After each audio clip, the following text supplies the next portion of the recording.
90% des informations sont transmises au cerveau de manière visuelle.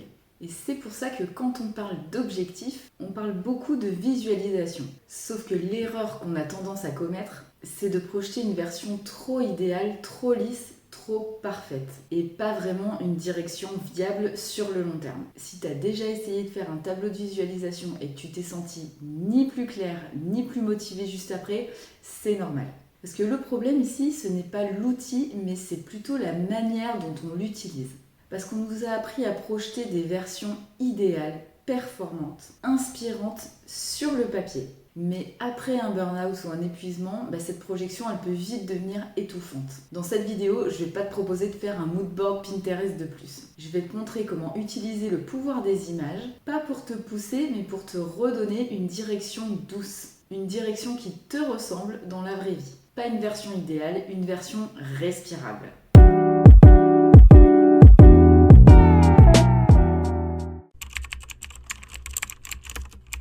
Avant de commencer à chercher des images justement sur Pinterest, on va juste poser ça et garder ça en intention. Ce tableau de visualisation n'est pas là pour impressionner. Il n'est pas là pour devenir quelqu'un d'autre. Pas non plus là pour performer, ni pour réparer quoi que ce soit. Son rôle, c'est de t'accompagner.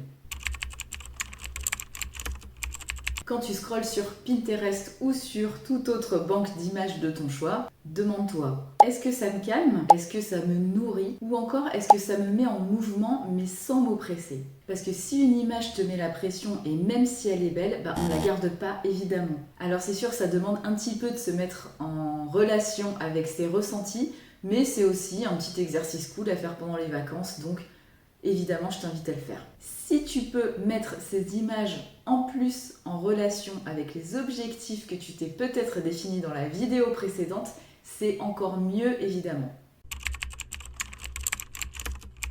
Une fois que tu as réussi à avoir toutes tes images qui t'inspirent et qui ne te pressent pas autour de toi, fais le petit point et demande-toi simplement à quoi ressemble un mardi normal avec ces images autour de moi.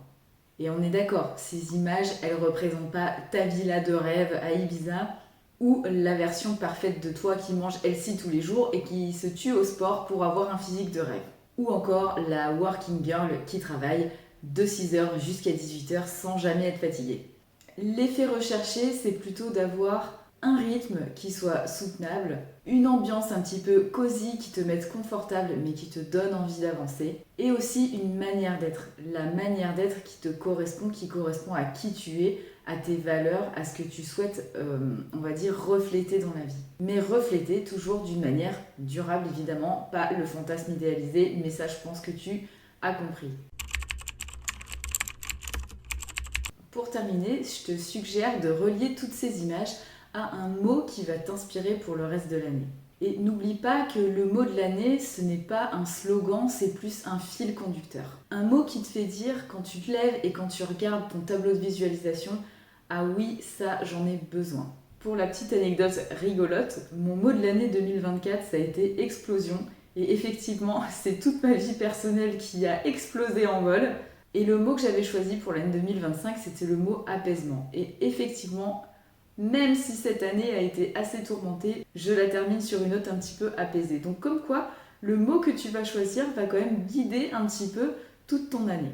J'ai pas encore choisi le mien pour cette année, mais si à l'issue de cette vidéo, tu as un mot qui te vient à l'esprit, n'hésite pas, mets-le moi en commentaire, je serai super curieuse de savoir quel sera le tien pour cette année 2026. Et garde à l'esprit que si le mot que tu as choisi te met la pression, ce n'est pas le bon mot pour toi.